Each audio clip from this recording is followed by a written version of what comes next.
Hello दोस्तों, welcome to PRT teacher classes. कैसे हो आप सभी? उम्मीद करता हूँ अच्छे होंगे, पढ़ाई कर रहे होंगे। चलिए शुरू करते हैं आज का सेशन। आज के सेशन में हम लोगों ने मुलांपुर तक पढ़ लिया था, ठीक है। क्या कहते हैं, हम लोगों ने मुलांपुर में और उसके बाद उससे पहले प्रांकुर हम लोगों ने पढ़ा था। मुलांपुर और प्रांकुर पढ़ लिया था। रेडिकल मुलांपुर जो होता है रेडिकल होता है और इसी मुलांपुर से ही जड़ का क्या होता है, विकास होता है। देखिए, हम आपको लेके चलते हैं एनसीईआरटी में। पहले एनसीईआरटी के कुछ शब्द हैं, उनको समझ लेते हैं, फिर उसके बाद हम आगे बढ़ेंगे। एनसीईआरटी क्या कहता है, सुनिएगा ध्यान से।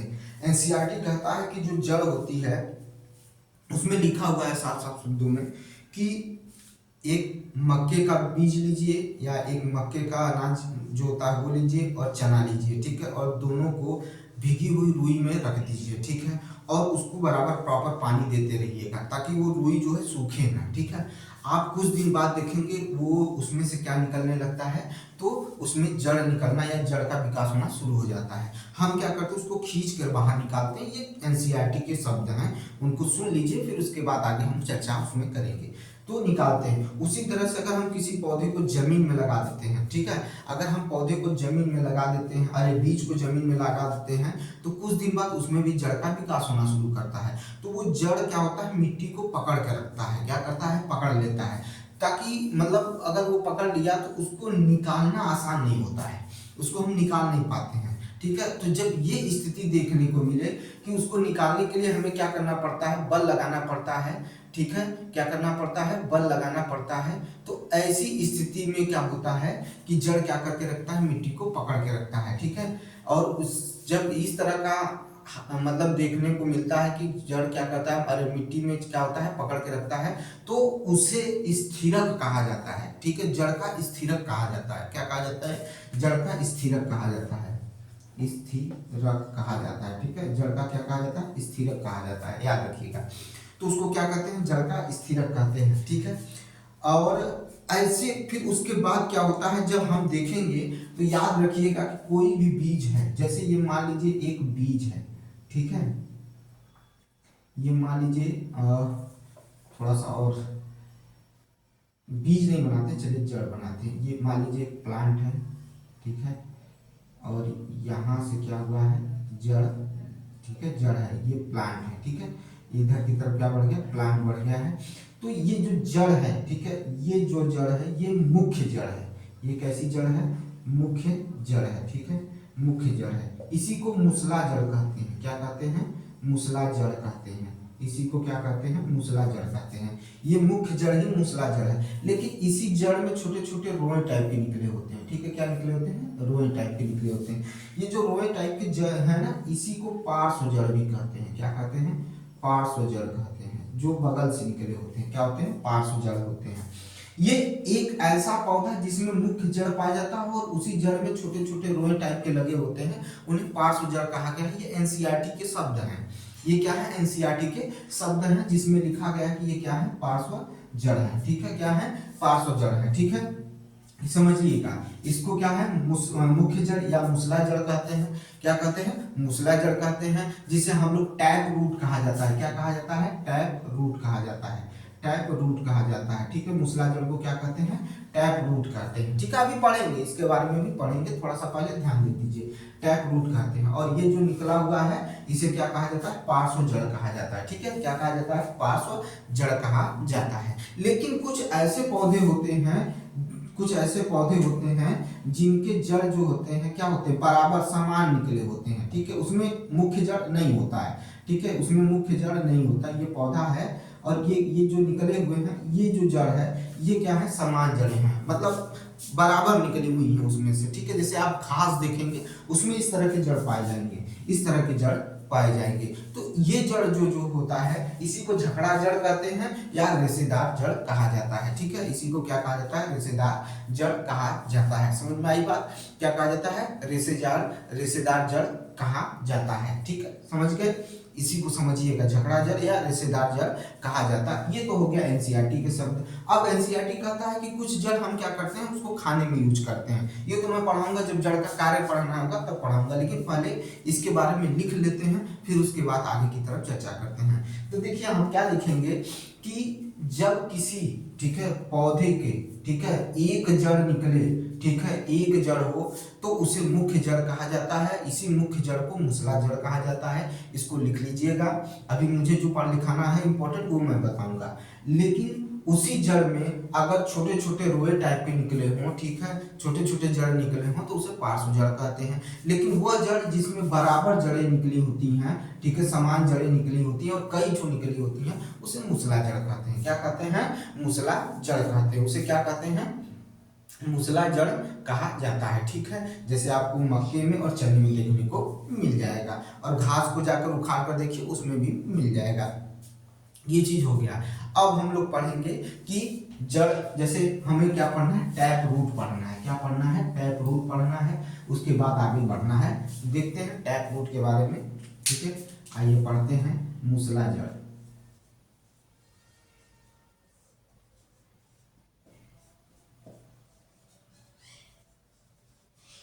ठीक है, टैप रूट के बारे में जानेंगे, मूसला जड़ के बारे में जानेंगे। देखिए मूसला जड़ क्या होता है, सुनिएगा ध्यान से। मूसला जड़ क्या होता है? ठीक है, कह रहा है कि यह रेडिकल से निकलता है, ठीक है, और यह मुख्य जड़ होता है, यानी मूलांकुर से निकलता है और यह मुख्य जड़ होता है। रेडिकल से निकलता है और मुख्य जड़ होता है। ठीक है, कैसा जड़ होता है? मुख्य जड़ होता है और रेडिकल से निकलता है। कहां से निकलता है? रेडिकल से इसका विकास होता है। ठीक है, इसी को मूसला जड़ कहा जाता है। ठीक है, हम लिखेंगे कि रेडिकल से निकलने वाला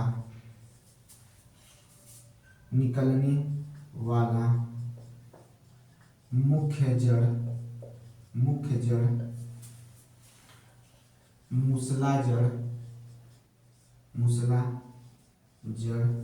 मूसला जड़ टैप रूट कहलाता है। टैप रूट कहलाता है। इन्हीं जड़ों से, इसी जड़ में छोटे छोटे जड़ निकलते हैं।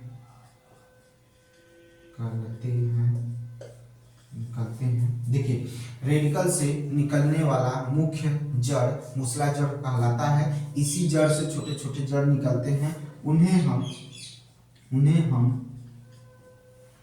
पार्श्व जड़ कहते हैं। क्या कहते हैं?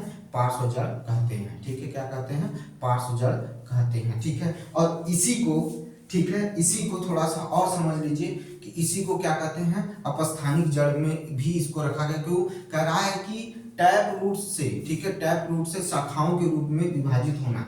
टैप रूट से शाखाओं, यानी मूसला जड़ को जड़ों के रूप में क्या होना, मतलब विभाजित होना है। आज छोटी छोटी जड़ें निकलती हैं, उसी को पार्श्व जड़ भी कहते हैं, अपस्थानिक जड़ भी कहते हैं। ठीक है, क्या कहते हैं? अपस्थानिक जड़ भी कहते हैं। ठीक है, समझ में आया कि नहीं आया? ठीक है, अब क्या हो रहा है? ये बाल जैसे रोए होते हैं। कैसे रोए होते हैं? बाल जैसे रोए होते हैं। यह बाल जैसे रोए होते हैं। यह एक कोशिकीय होते हैं, यानी एक सेल होता है, एक कोशिकीय होते हैं। क्या होते हैं? एक कोशिकीय होते हैं। ठीक है, क्या होते हैं? एक कोशिकीय होते हैं। ठीक है, जो बाल जैसी, देखिए भाई, क्या रहा है कि बाल जैसी जो संरचना होती है उसी को अपस्थानिक जड़ कहते हैं, और बाल जैसी संरचना का निर्माण होता है। ठीक है, अब और इसी को क्या कहा जाता है? मूल रोम भी कहा जाता है। एक क्या होता है? मूल रोम भी कहा जाता है। मूल रोम जो होता है वन सेल का बना होता है। मूल रोम जो होता है वन सेल का बना होता है। ठीक है, मूल रोम कैसा होता है? वन सेल का बना होता है, याद रखिएगा। ठीक है, इसी के बारे में हमें चर्चा करनी थी। अब ये इतना इंपॉर्टेंट नहीं है, हमें इंपॉर्टेंट है कि जड़ का कार्य क्या है। क्या है? जड़ का कार्य क्या होता है, ये इतना हो गया। अब देखिए जड़ के कार्य, इसमें बहुत ज्यादा चीजें नहीं है, जो थी आपको मैंने बता दिया। अब हमें पढ़ना है जड़ के कार्य पढ़ना है। ठीक है, क्या पढ़ना है? जड़ के कार्य पढ़ना है। जहां से क्वेश्चन बनता है, जड़ के कार्य कार्य, ठीक है। ध्यान से देखिए, जड़ के कार्य, ठीक है, वर्किंग ऑफ रूट्स, ठीक है। जड़ के कार्य क्या होते हैं? जड़ तो पहली बात तो ये काम करता है कि पौधे को स्थिरता प्रदान करता है, ताकत प्रदान करता है, और क्या रखता है? जड़ के द्वारा मिट्टी को जकड़ बनाई जाती है पौधा, ताकि क्या करे? स्थिर रहे। पौधा क्या रहे? स्थिर रहे। यानी जड़ पौधे को मिट्टी से जकड़े रहता है, जड़ पौधे को मिट्टी से जकड़े रहता है, ठीक है। स्थिरता प्रदान करता है, ताकत प्रदान करता है। ये समझ में आया बात? ये समझ में आई बात? ये लिखवाने के लिए नहीं है, ठीक है। अब लिखवाने के लिए क्या है? पहला देखिए, जड़ के द्वारा जल एवं खनिज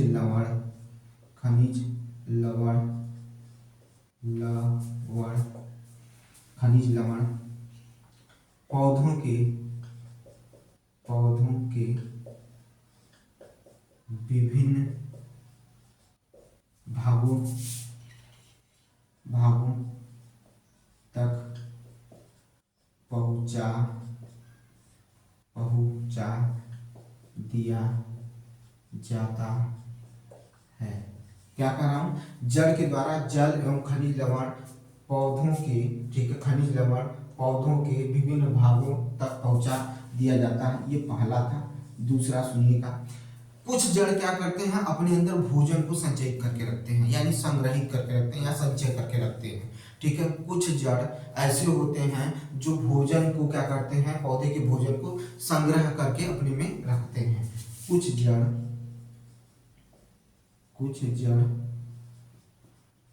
पौधे के भोजन को अपने अंदर संचित करके या संग्रह करके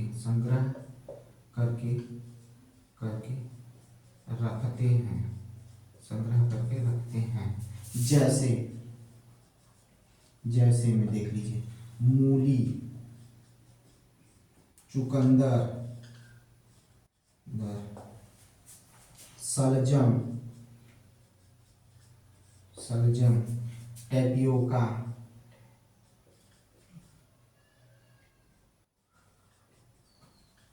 ठीक है। मूली, चुकंदर, सलजम, टेपियोका, शकरकंद,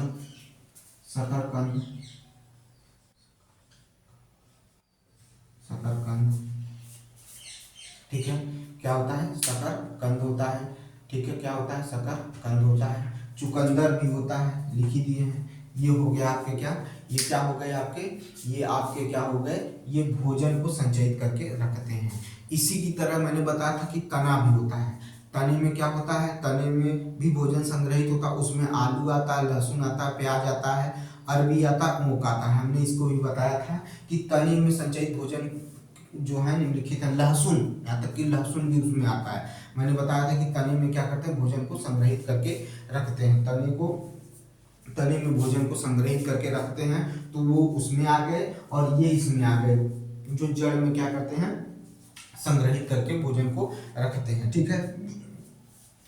रखते हैं। एक और बच गया है, गाजर भी लिख लीजिएगा, इसी में आता है। गाजर, ध्यान नहीं दे रहे हैं, गाजर भी इसी में आता है, ठीक है। तो मूली, चुकंदर, सलजम, टेपियोका, शकरकंद और गाजर, ठीक है, ये सब क्या आते हैं? इसी में आते हैं, ठीक है। समझ में आई बात? क्लियर है प्रभु? समझ में आ गया हो तो आगे बढ़ा जाए। देखिए, कुछ जड़, ठीक है, कुछ जड़ ऐसे होते हैं जो तने से निकलकर नीचे की तरफ यानी भूमि की तरफ आते हैं और भूमि में ही क्या हो जाते हैं? भूमि में जाने का प्रयास करते हैं। इससे क्या होता है? पौधे को, जो बड़ा पौधा होता है, ब्राड पौधा होता है, जो विशालकाय पौधे होते हैं, उनको क्या मिलता है? सहारा मिलता है। उनको क्या मिलता है? सहारा मिलता है। यह स्तंभ की तरह खड़े हो जाते हैं, डालियों को क्या देते हैं? सहारा देते हैं। यानी जो तने फैले हुए हैं, उनके जो मतलब भारी होने की वजह से गिरने के आसार होते हैं, उनको क्या करते हैं? सहारा या सपोर्ट प्रदान करते हैं। जैसे बरगद हो गया, रबर हो गया, पीपल के पौधे हो गए, इन सभी के जो जड़ होते हैं वो तनों से निकलकर, अपने भूमि के जो जड़ है वो अलग है, लेकिन तनों से निकलने वाले भी जड़ होते हैं जो स्तंभ जड़ कहलाते हैं। क्या कहलाते हैं? प्रॉप रूट यानी स्तंभ जड़ कहलाते हैं। ये भूमि के नीचे जाते हैं, ठीक है, भूमि पर आते हैं और उसके अंदर जाते हैं और जाकर क्या करते हैं, तनी को सहारा प्रदान करते हैं ताकि पौधे का कोई भी तना क्या करे, टूट के गिरे ना। याद रखिएगा ये भी होता है। तो मैंने पहले से इसका स्क्रीनशॉट लीजिए फिर दिखाता हूँ। हो गया, स्क्रीनशॉट ले लिए हैं। देखिए अच्छा ध्यान से देखिएगा, कुछ लोग इसमें बहुत ज्यादा कंफ्यूज होते हैं, इसको टैपियोका क्या होता है। ये भाई इसी से साबूदाना बनता है, याद रखिएगा साबूदाना बनता है। इसी को कसावा भी कहते हैं, क्या कहते हैं, कसावा कहते हैं। मलयालम में कप्पा कहा जाता है, ठीक है, या मरा चीनी भी कहा जाता है। याद रखिएगा मलयालम में क्या कहा जाता है, कप्पा कहा जाता है। याद रखिएगा इसको क्या कहा जाता है, कप्पा कहा जाता है। वैसे इसका नाम कसावा है, याद रखिएगा, ठीक है, कसावा होता है, ठीक है। दक्षिण अफ्रीका में भी बहुत ज्यादा पाया जाता है, ये पसंदीदा भोजन है उनका, ठीक है। तो टैपियोका जो होता है कसावा होता है, इसे मलयालम में कप्पा कहा जाता है, मरा चीनी भी कहा जाता है। इससे साबूदाना का निर्माण होता है, याद रखिएगा, ठीक है। इस कुछ जानकारियां जो है विशेष हैं जिनको याद रखना बहुत जरूरी है, ठीक है। चले आगे, चलिए देखते हैं इसको।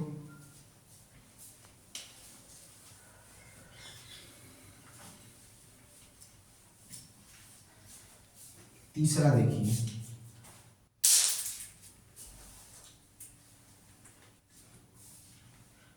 देखिए, तीसरा क्या बताने चल रहा हूं, तीसरा को समझिएगा फिर उसके बाद बात करते हैं। हमने कहा कुछ वृक्ष के तने से जड़ निकल कर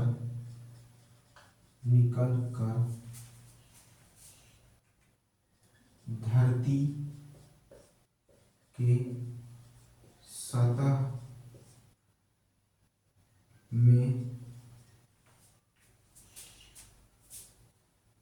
के सतह में धरती के अंदर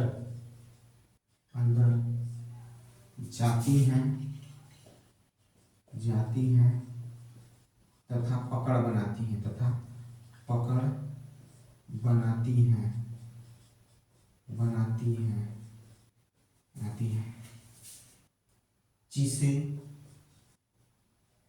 जिसे स्तंभ जड़ यानी प्रॉप रूट स्तंभ जड़ कहते हैं। जैसे बरगद, रबर, ठीक है, बरगद, रबर, पीपल इत्यादि लिख लीजिए प्रभु, ठीक है। कुछ वृक्ष के तनों से जड़ निकलकर धरती के अंदर जाती हैं तथा पकड़ बनाती हैं, जिससे स्तंभ जड़ या प्रॉप रूट कहते हैं। जैसे बरगद, पीपल, ठीक है, ये सभी क्या आते हैं, ये किस में आते हैं, प्रॉप रूट में आते हैं। किस में आते हैं, प्रॉप रूट में आते हैं, ठीक है। समझ में आई बात, प्रॉप रूट में आते हैं, ठीक है, समझ में आया भाई, प्रॉप रूट में आते हैं। और ये प्रॉप रूट क्या करते हैं, इन पौधों को या पौधा कह रहा हूँ, इन वृक्षों को पकड़ बनाने या ताकत देने में मदद करते हैं। क्या करते हैं, ताकत देने में मदद करते हैं, ठीक है। ये हो गया भाई जड़ के कारण जो इंपॉर्टेंट थे, मैंने आपको बता दिया।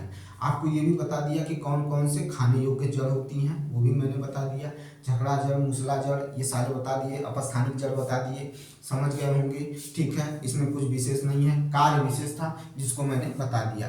ये रहा एनसीईआरटी के कुछ शब्द थे, और एनसीईआरटी में जो चीज़ दिया हुआ था मैंने उसको भी आपको बता दिया। अब इससे ज़्यादा इसमें एनसीईआरटी में नहीं दिया हुआ है, ठीक है। आगे फिर पौधे के बारे में आएगा, जब आएगा तो और विश्लेषण करके पढ़ाएंगे। जब हम अभी अगली कक्षा के जो चैप्टर उठाएंगे उसमें बात करेंगे। अब बात करना है पुष्प के बारे में, फूल के बारे में बात करना है। देखिए पुष्प के बारे में अगर एनसीईआरटी की बात करें तो उसने कहा है कि बाह्य दलपुंज, पंखुड़ियाँ, ठीक है, उसके बाद जायांग या पुमंग, जायांग के बारे में बता दिया है, ठीक है। लेकिन हमारा काम ये है कि अगर जब इसने इतनी की चर्चा की है तो हम उसको और ज़्यादा चर्चा कर लेते हैं, उसको और ज़्यादा बेहद तरीके से पढ़ लेते हैं, ठीक है। तो हम अब पढ़ेंगे फ्लावर यानी पुष्प के बारे में। किसके बारे में पढ़ेंगे, पुष्प के बारे में पढ़ेंगे, ठीक है। चलिए पढ़ते हैं पुष्प के बारे में।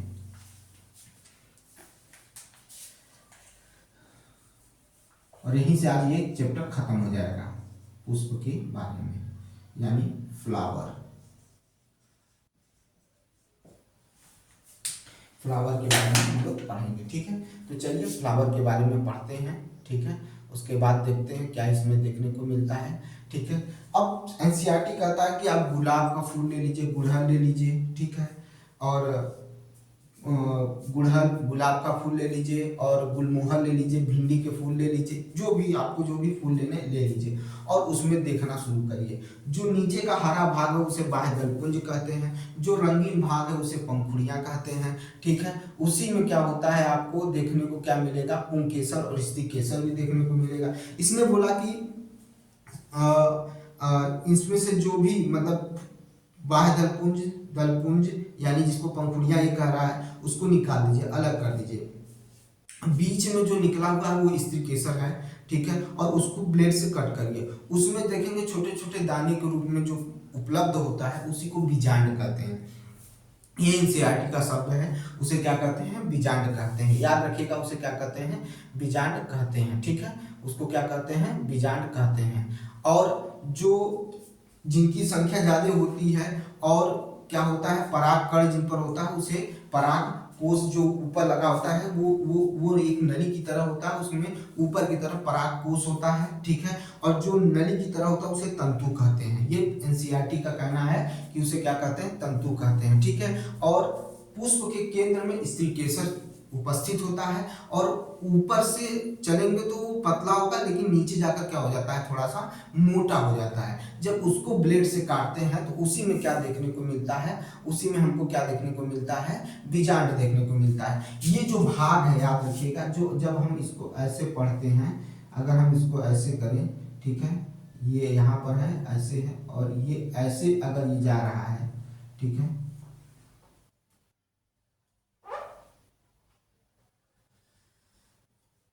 ये ऐसे जा रहा है, ये ऐसे जा रहा है, तो ये क्या है, ये पूरा अंडाशय है। ये क्या है, अंडाशय है, ठीक है, अंडाशय है।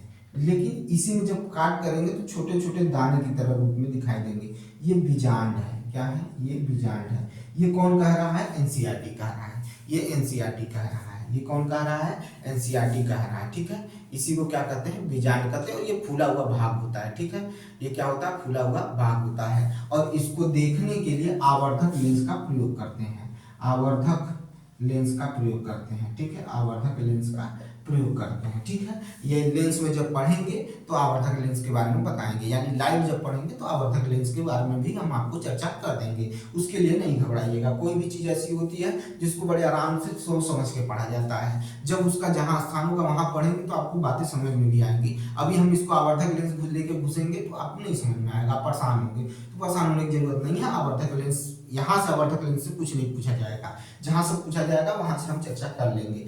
अब कहता है एनसीईआरटी, क्या कहता है उसको सुन लीजिए। एनसीईआरटी कहता है कि सभी फूलों में बाह्य पुंज, पंखुड़ियां, पुंकेसर और स्त्रीकेसर पाए जाते हैं, ठीक है। क्या पाए जाते हैं, स्त्रीकेसर, पुंकेसर, बाह्य पुंज पाए जाते हैं, ठीक है। अब ध्यान से सुनिएगा, बाह्य पुंज की संख्या और पंखुड़ियों की संख्या असमान होती है, ठीक है। क्या असमान होती है, किसी में समान होती है, किसी में असमान होती है, ये भी चर्चा देख लीजिएगा, ठीक है। लेकिन अब हमें इतने से हमारा काम नहीं होने वाला है, इतने से हमारा काम नहीं होने वाला है। इतने से अगर हम सोचे कि सब चीज हो जाए तो वो मुश्किल है, वो क्या है, मुश्किल है, ठीक है। कुछ पुष्पों में इनमें से कुछ गायब भी रहते हैं, ठीक है। अगर हम बात करें, एनसीईआरटी कह रहा है कि कुछ पुष्पों में ये चारों में से एक आपको गायब भी रहते हैं, ऐसी भी देखने की स्थिति मिलती, तो ये भी याद रखिएगा। लेकिन अब हम पुष्प के बारे में एकदम डिटेल से पढ़ेंगे। फूल क्या होता है, फूल में कौन कौन से भाग होते हैं, फूल के हर एक भाग की इकाई क्या होती है, ठीक है, और उन इकाइयों का क्या मतलब क्या महत्व है, बाह्य दल पुंज का क्या महत्व है, दल पुंज का क्या महत्व है, पुमंग का क्या महत्व है, स्त्रीकेसर का क्या महत्व है, ठीक है। ये सारे के बारे में जानेंगे, सबको समझेंगे और उसके बाद तब जाकर इसको क्या करेंगे, ये चैप्टर हम क्या करेंगे, खत्म करेंगे। तो आइए चलते हैं पुष्प के बारे में, उसके बारे में चर्चा कर लेते हैं। तो चलिए पुष्प के बारे में देखते हैं।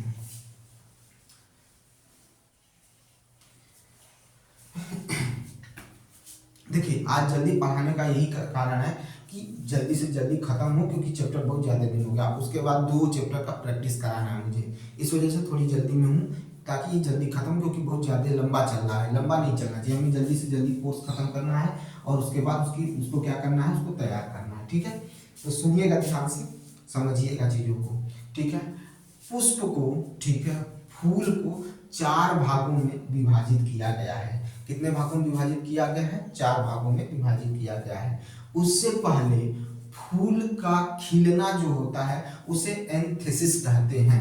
फूल के खिलने को एंथेसिस कहते हैं। क्या कहते हैं? एंथेसिस कहते हैं। फूल के खिलने को एंथेसिस कहते हैं। फिर से सुनिएगा, फूल के खिलने को एंथेसिस कहते हैं। फूल के खिलने को क्या कहते हैं? एंथेसिस कहते हैं। ठीक है, फूल में मुख्यतः 4 संरचनाएं पाई जाती हैं। फूल में मुख्यतः 4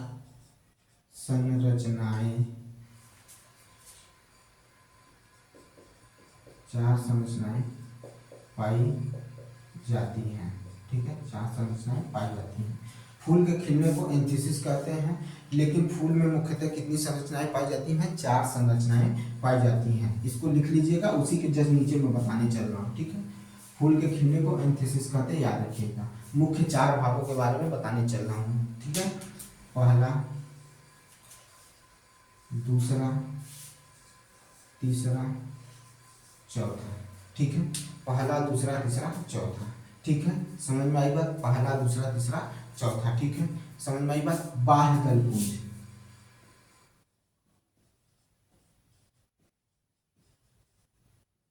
बाह्य दल पुंज, इसी को क्या कहते हैं? कैलिक्स कहते हैं। क्या कहते हैं? कैलिक्स कहते हैं। देखिए एक चीज याद रखिएगा, जब भी कोई चीज पढ़ रहे हैं, जब भी कोई चीज पढ़ रहे हैं मेरे साथ, तो ध्यान से पहले सुनिए, फिर उसके बाद अगर वीडियो तेज चल रहा है तो उसको रोककर लिखने की कोशिश करिए। जब आप लिखेंगे, पढ़ेंगे, लिखेंगे, पढ़ेंगे तो चीजें दिमाग में बैठना शुरू हो जाती हैं। ठीक है, याद रखिएगा। ठीक है, याद रखिएगा। कैलिक्स, क्या हो गया? कैलिक्स, ये हो गया। फिर होता है दल पुंज, इसी को पंखुड़ियां भी कहा जाता है। दल पुंज, जो वो कहा है हम कह दे रहे हैं। कोरोला, क्या होता है? कोरोला होता है। क्या होता है? कोरोला होता है। क्या होता है? कोरोला होता है। ठीक है, कोरोला। ठीक है, ये हो गया, कोरोला हो गया। यानी आपका बाह्य दल पुंज हो गया। अब हम क्या पढ़ेंगे? पुमंग, जिसे एंड्रोसियम कहा जाता है। पुमंग, ठीक है, एंड्रोसियम, एंड्रो, ठीक है, क्या कहा जाता है? एंड्रोसियम।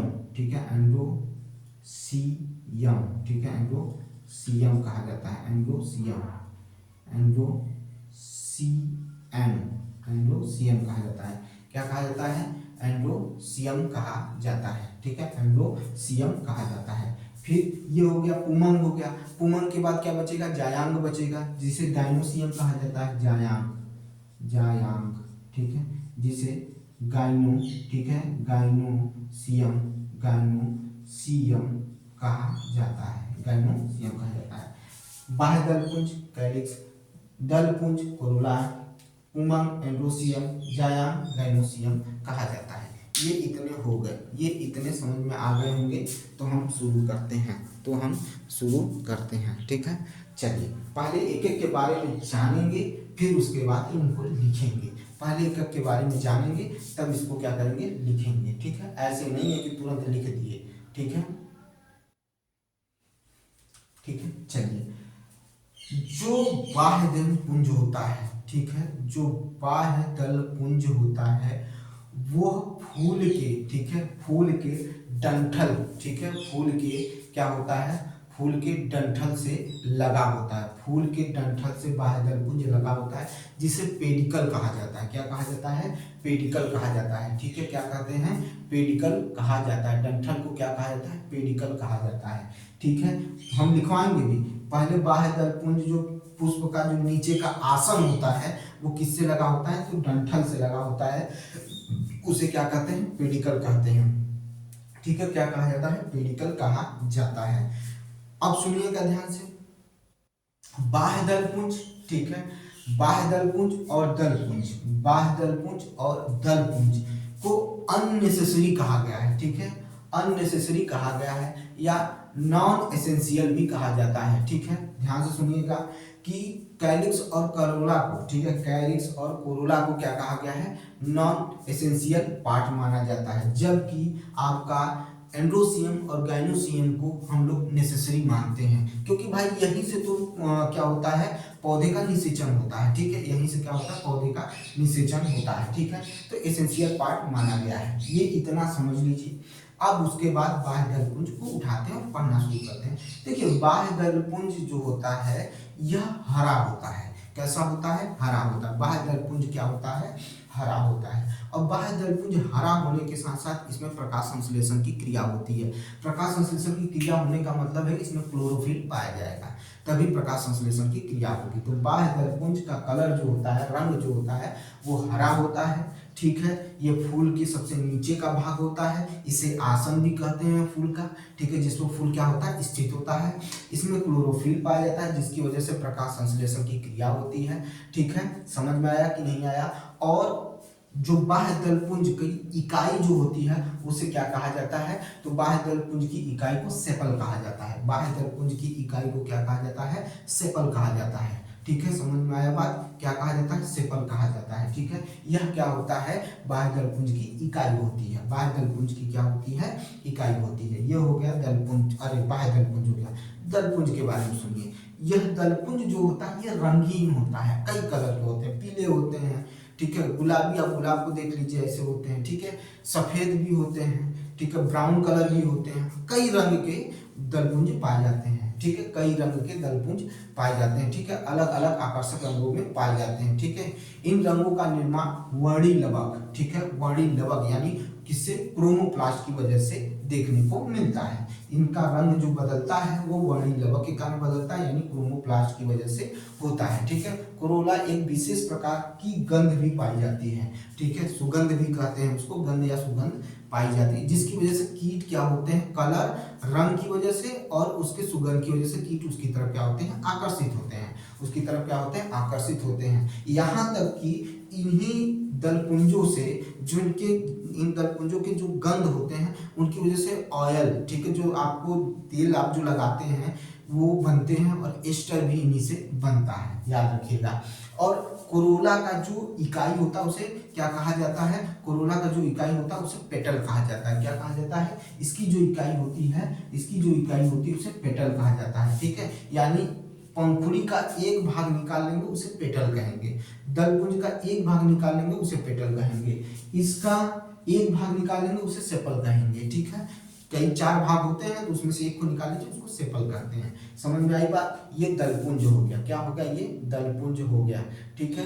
कोरोला के रंगीन होने के कारण ही मैंने बताया कि क्या होते हैं, कीट आकर्षित होते हैं, और कीट आकर्षित होते हैं इनकी तरफ, ठीक है। और जब कीट आते हैं, बैठते हैं, तो इनके पैरों में क्या होता है, पंखों में परागकण क्या होते हैं, लग जाते हैं, और परागकण लग जाते हैं तो परागण की क्रिया होती है, ठीक है। परागकण जब लग जाते हैं तो परागण की क्या हो जाती है, क्रिया हो जाती है। और ये परागकण कहाँ मिलते हैं, तो पुंकेसर पे मिलते हैं, ठीक है, कहाँ मिलते हैं, एंड्रोसियम पे मिलते हैं, ठीक है। वहीं से क्या होता है, निषेचन की क्रिया शुरू होती है, यानी परागण की क्रिया शुरू होती है जब, ठीक है। इसके बाद अभी पोलन ग्रेन की बात हम करेंगे, ठीक है, इसको पहले समझिए। अब पुमंग, अब पुमंग को समझिए, यह क्या होता है, फूल का मेल पार्ट होता है, ये फूल का कैसा पार्ट होता है, मेल पार्ट होता है, ठीक है। एंड्रोसियम जो होता है फूल का मेल पार्ट होता है, यानी सेक्स जो मेल प्रोडक्टिव पार्ट है यही होता है, कौन, एंड्रोसियम होता है, ठीक है।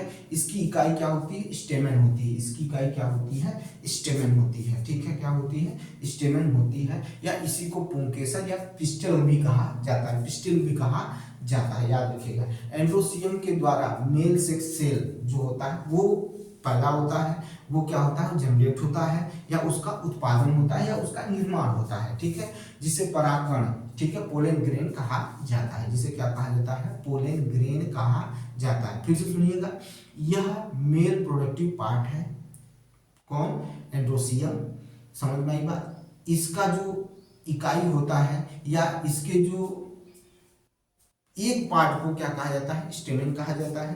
क्या कहा जाता है, स्टेमेन कहा जाता है। ठीक है, इसी में तंतु देखने को भी मिलेंगे। ठीक है, इसी में पराग कोष देखने को मिलेंगे, पराग कोष और तंतु देखने को मिलेंगे। ठीक है, और इसी को पिस्टल भी कहा जाता है, याद रखिएगा। एंड्रोसियम से मेल सेक्स, ठीक है, मेल सेक्स सेल जनरेट होती है या निर्माण होता है। ठीक है, और उसी को पोलन ग्रेन भी कहा जाता है, ये याद रखिएगा। अब पराग, अब जानिएगा जायान गाइनोसियम के बारे में जानिएगा। यह फीमेल जो होता है वो फीमेल प्रोडक्टिव क्या करते हैं, फीमेल प्रोडक्टिव ऑर्गन्स होते हैं, फीमेल प्रोडक्टिव ऑर्गन्स होते हैं। इसकी इकाई को कार्पेल कहा जाता है, इसकी इकाई को कार्पेल या स्त्री केसर भी कहा जाता है। इसी स्त्री केसर यानी अंडाशय में बीजांड रहते हैं, क्या रहते हैं, बीजांड रहते हैं, जो जिनका आकार गोला गोला होता है। इसी को फीमेल सेक्स सेल भी कहा जाता है, फीमेल सेक्स सेल भी कहा जाता है, यानी अंडाशय जिसको कहते हैं। ठीक है, क्या कहते हैं, अंडाशय कहते हैं, क्या कहते हैं, अंडाशय कहते हैं। ठीक है, और ये कैसे होते हैं, तो बहुकोशिकी होते हैं। कैसे होते हैं, बहुकोशिकी होते हैं। ठीक है, इसमें क्या होता है, बहुकोशिकी संरचना देखने को मिलती है। ठीक है, समझ में आया बात। अब अंडाशय के अंदर ध्यान से सुनिएगा, अंडाशय के अंदर, ठीक है, अंदर मियोसिस अर्धसूत्री, ठीक है, मियोसिस डिवीजन देखने को मिलता है। मियोसिस डिवीजन देखने को मिलता है, कब मिलता है, जब पराग कोष क्या होता है, पराग कोष से क्या होता है, परागकण क्या यहाँ तक पहुंचता है, उनके द्वारा क्या होता है, आपको देखने को मिलता है, तो अर्धसूत्री विभाजन देखने को मिलता है। ठीक है, कहाँ मिलता है, तो अंडाशय का निर्माण करता है, अर्धसूत्री विभाजन के द्वारा क्या होता है, अंडाशय का निर्माण होता है। ये पूरा रहा आपके चारों भाग के बारे में। अब हम इनके बारे में एक एक करके लिखेंगे और फिर दोहराएंगे। ठीक है, तो आइए चलते हैं बाह्यदल पुंज की तरफ।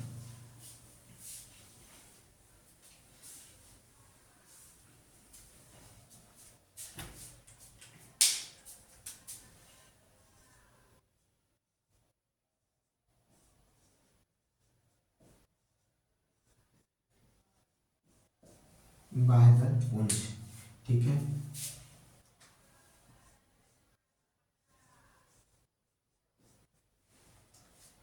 बाह्यदल पुंज, यह पुष्प का सबसे निचला, सबसे नीचे का भाग होता है, नीचे का भाग होता है।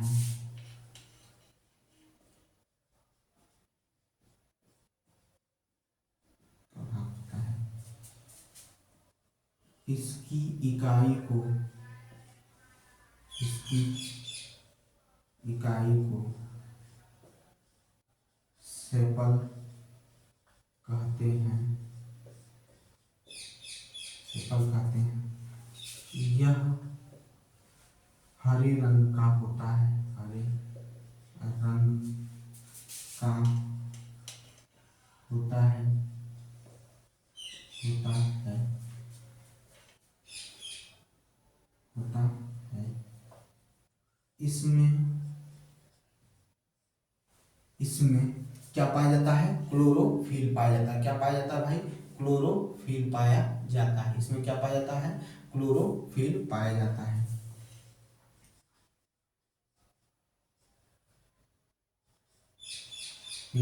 क्लोरो क्या पाया जाता है, क्लोरोफिल पाया जाता है, पाया जाता है, जिससे प्रकाश संश्लेषण या फोटोसिंथेसिस, जिससे ठीक है, इसमें क्लोरोफिल पाया जाता है, जिससे प्रकाश संश्लेषण की क्रिया, प्रकाश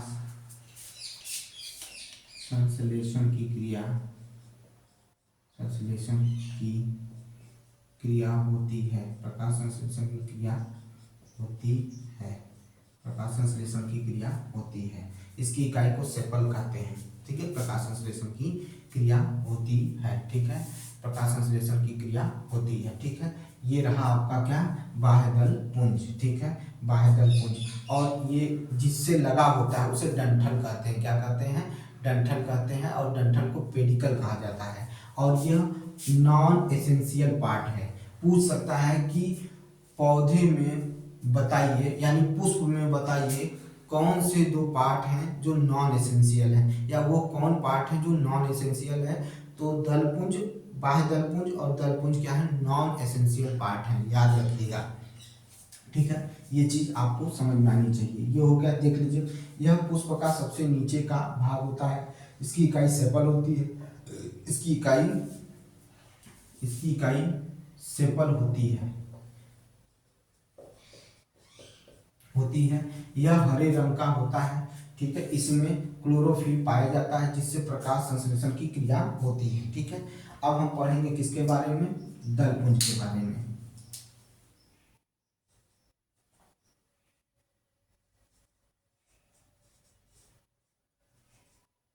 दलपुंज,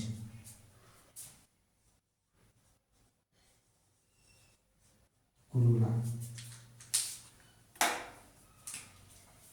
यह पुष्प का दूसरा व रंगीन भाग होता है। रंगीन भाग होता है, रंगीन भाग होता है। पुष्प का दूसरा एवं रंगीन भाग होता है। ठीक है, यह पुष्प का दूसरा भाग एवं रंगीन होता है। ठीक है, रंगीन भाग होता है। अलग अलग पुष्पों में, अलग अलग अलग अलग पुष्पों में पुष्पों में पुष्पों में अलग अलग रंग का होता है। अलग अलग रंग का होता है होता है इस भाग से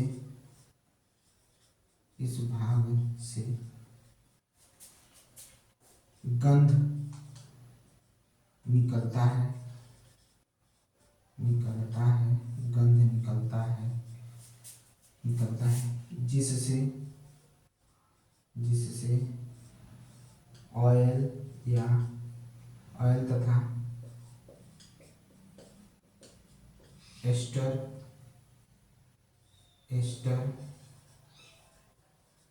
बनाए जाते हैं। ऑयल या एस्टर बनाए जाते हैं।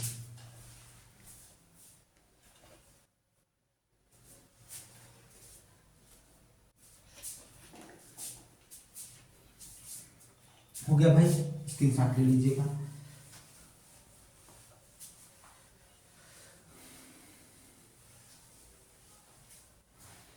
बनाए जाते हैं। ठीक है,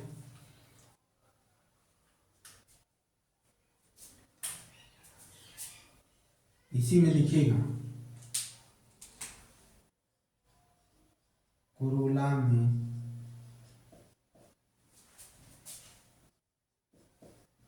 मौजूद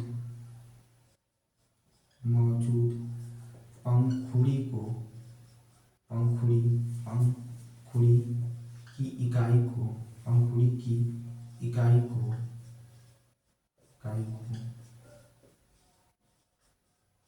सेपल कहते हैं। ठीक है, कोरोला में मौजूद पंखुड़ी की इकाई को क्या कहते हैं, सेपल कहते हैं। क्या कहते हैं, सेपल, अरे सॉरी सेपल लिख दिया, पेटल कहते हैं। पंखुड़ी को पेटल कहते हैं। ठीक है, क्या कहा जाता है, पेटल कहा जाता है। सेपल तो उसका है, किसका, कॉलिक्स का है। ठीक है, कैलिस का क्या है, पेटल है, अरे सेपल है, और उसका क्या है, पेटल है। और क्या, कोरोला के रंगीन तथा गंधयुक्त होने के कारण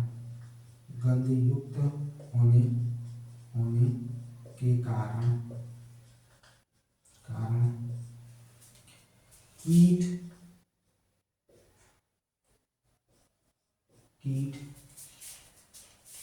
इनकी तरफ आकर्षित होते हैं जिससे जिससे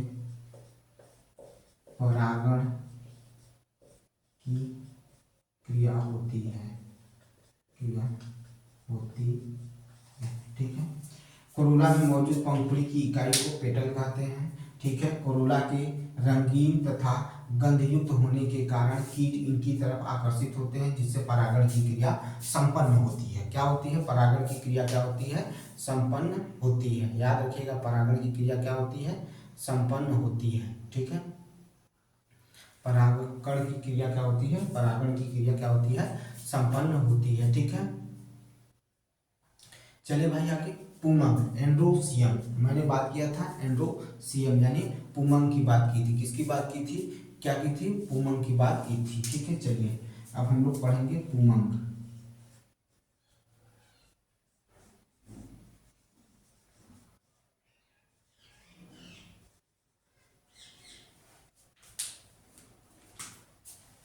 यह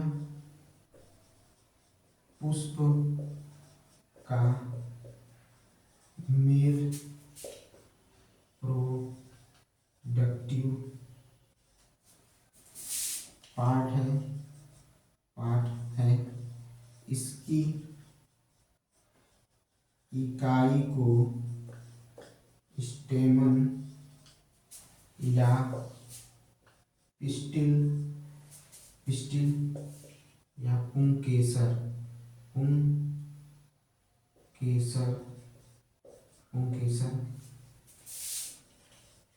कहते हैं। क्या कहते हैं? यह पुष्प का मेल प्रोडक्टिव पार्ट है। ठीक है। यह क्या है? मेल प्रोडक्टिव पार्ट है, जिसमें स्टेटमेन या पिस्टिल कहा जाता है। ठीक है। एंड्रोसियम के द्वारा मेल सेक्स सेल का निर्माण होता है, जिसे परागकण या पोलिगेन कहा जाता है। इससे मेल सेक्स सेल का निर्माण होता है जिसे परागकण कहा जाता है। परागकण या पोलन ग्रेन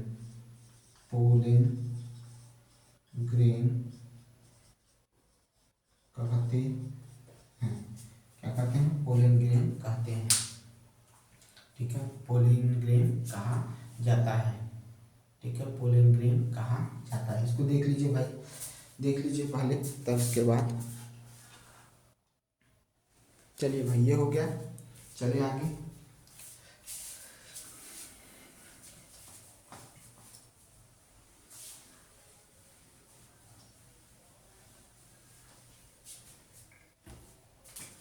अब हम पढ़ेंगे क्या?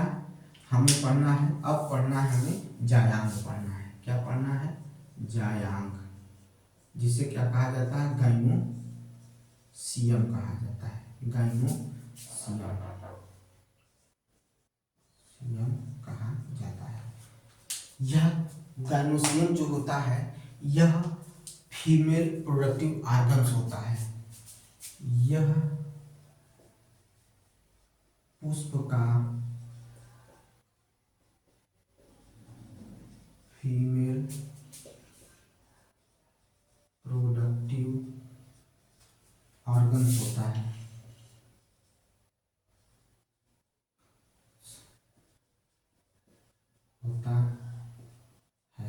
क्या होता है? फीमेल प्रोडक्टिव ऑर्गन्स होता है। ठीक है। क्या होता है? फीमेल प्रोडक्टिव ऑर्गन्स होता है। इसकी इकाई को कार्पेल यानी स्त्री केसर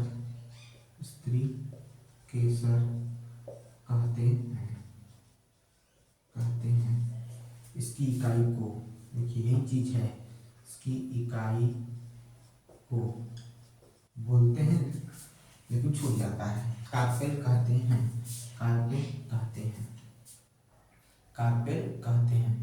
गाइनोसियम के द्वारा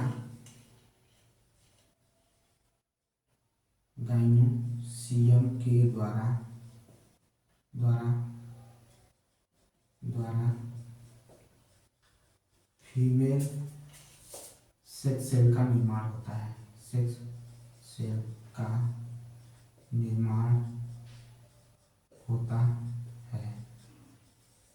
गैनोसियम के द्वारा फीमेल सेक्स सेल का निर्माण होता है, जो एक बहु संरचना क्या है, बहुकोशिकीय संरचना के अंदर निर्मित होता है। जो क्या होता है, जो एक बहुकोशिकीय संरचना के अंदर बनता है। ये जो बनता है ये बहुकोशिकीय संरचना के अंदर बनता है या निर्मित होता है, ठीक है, जिसे क्या कहा जाता है, एम्ब्रियो सेक कहा जाता है। बनता है जिसे एम्ब्रियो सेक कहते हैं। एम्ब्रियो सेक कहते हैं। क्या कहते हैं, एम्ब्रियो सेक कहते हैं, ठीक है। एम्ब्रियो सेक के अंदर मियोसिस डिवीजन देखने को मिलता है। एम्ब्रियो ठीक है, एम्ब्रियो सेक के अंदर क्या देखने को मिलता है, तो मियोसिस यानी अर्धसूत्री विभाजन। क्या कहते हैं, अर्धसूत्री विभाजन, मियोसिस डिवीजन देखने को मिलता है, देखने